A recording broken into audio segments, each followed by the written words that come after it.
Hello team, good day. So ito naman po yung guide kung paano mag-login sa ating account, pabalik sa ating dashboard, and then paano mag-upgrade into the next level. So dito sa Trust Wallet ninyo, i-click nyo lang po itong browser. Tapos dito sa history, makikita nyo po meron na siyang already na link. I-click nyo lang po ito.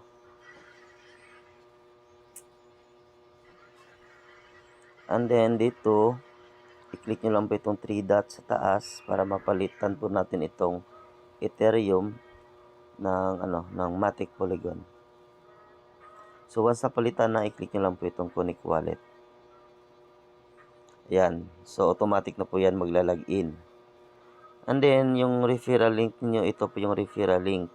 Every time merong mag-a-activate sa iyo na inquiries, ito po yung ibibigay ninyo.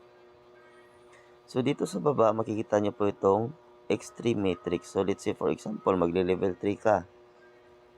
So hindi ka po pwedeng mag-click diretso sa level 3. Dito ka po muna sa level 2. Click nyo po muna itong buy automatic. Yan. So dito sa baba, mayroon ka makitang approve or confirm. I-click nyo lang po para ma-process yung level 2 mo. So dito, i-scroll down and scroll up mo lang para ma-refresh siya. If ever medyo matagal, punta ka lang dito sa 3 dots. And then, click mo lang itong reload para ma-refresh yung dashboard mo. So after na open na yung level 2, same procedure lang po dito sa level 3. And then kung tapos na yung X3, punta ka sa baba.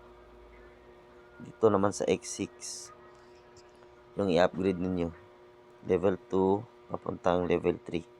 So ganito lang po kasimple guys, mag-upgrade ang ating account dito sa Matic Fortune.